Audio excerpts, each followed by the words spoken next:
ಸರ್ವ ಭಕ್ತರ ಆರಾಧ್ಯ ಕ್ಷೇತ್ರವಾಗಿರುವ ಮಂಗಳಾದೇವಿಯಲ್ಲಿ ಇದೀಗ ನವರಾತ್ರಿಯ ಸಂಭ್ರಮ ಶುರುವಾಗಿದೆ. ಸಹಸ್ರಾರು ಸಂಖ್ಯೆಯಲ್ಲಿ ಭಕ್ತರು ಕ್ಷೇತ್ರಕ್ಕೆ ಆಗಮಿಸಿ ದೇವಿಯ ದರ್ಶನ ಪಡೆದು ಪುನೀತರಾಗುತ್ತಿದ್ದಾರೆ. ಇತಿಹಾಸ ಪ್ರಸಿದ್ಧ ಮಹತೋಬಾರ ಮಂಗಳಾದೇವಿ ದೇವಸ್ಥಾನದಲ್ಲಿ ಈ ಬಾರಿ ನವರಾತ್ರಿಯ ಸಂಭ್ರಮ. ನಗರದ ಬೋಳಾರದ ಮಂಗಳಾದೇವಿ ದೇವಾಲಯದಲ್ಲಿ 9 ದಿನಗಳ ತನಕ ಅತ್ಯಂತ ಮಹತ್ವಪೂರ್ಣವಾದ ದಿನವಾಗಿದ್ದು, ತಾಯಿ ಮಂಗಳಾಂಬಿಕೆಯನ್ನ ವಿವಿಧ ಅವತಾರಗಳಲ್ಲಿ ಅಲಂಕರಿಸಿ ಪೂಜಿಸಲಾಗುತ್ತಿದೆ.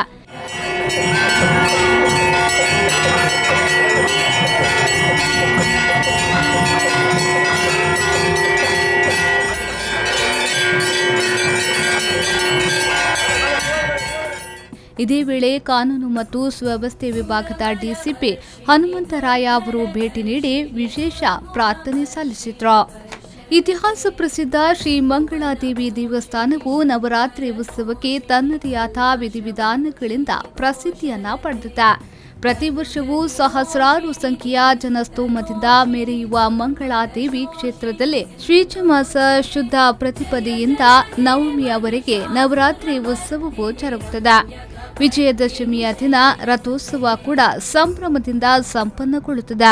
ವಿಜಯದಶಮಿಯ ಮರುದಿನ ಅವಭೃತ ಉತ್ಸವ ನಡೆಯುತ್ತದೆ. ನವರಾತ್ರಿಯ 9 ದಿನಗಳಲ್ಲಿ ತಾಯಿ ನವವಿಧಗಳಲ್ಲಿ ಸಿಂಗಾರಗೊಂಡು ಶೋಭಿಸುವ ಮಂಗಳಾದೇವಿಯ ವೈಭವವನ್ನು ಕಾಣುವುದೇ ಒಂದು ಸಂಭ್ರಮ ಎನ್ನುವುದು ಭಕ್ತಾದಿಗಳ ನಂಬಿಕೆ.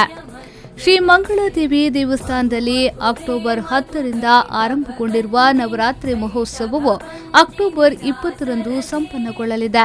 ನವರಾತ್ರಿಯ ಅಷ್ಟದಿನಗಳಲ್ಲಿ ಕ್ಷೇತ್ರಗಳಲ್ಲಿ ವಿವಿಧ ಬಗೆಯ ಧಾರ್ಮಿಕ ಸಾಂಸ್ಕೃತಿಕ ಕಾರ್ಯಕ್ರಮಗಳು ನಡೆಯುತ್ತವೆ. ನಿತ್ಯ ಸಾವಿರಾರು ಭಕ್ತಾದಿಗಳು ಕ್ಷೇತ್ರಕ್ಕೆ ಭೇಟಿ ನೀಡಿ ವಿಶೇಷ ಸೇವೆಗಳನ್ನು ಸಲ್ಲಿಸಿ ಪ್ರಸಾದಗಳನ್ನು ಸ್ವೀಕರಿಸಿ ಕೃತಾರ್ಥರಾಗುತ್ತಿದ್ದಾರೆ. ನಾಗೇಶ್ ಕಾವೂರು, ವಿ4 ನ್ಯೂಸ್ 24/7 ಮಂಗಳೂರು.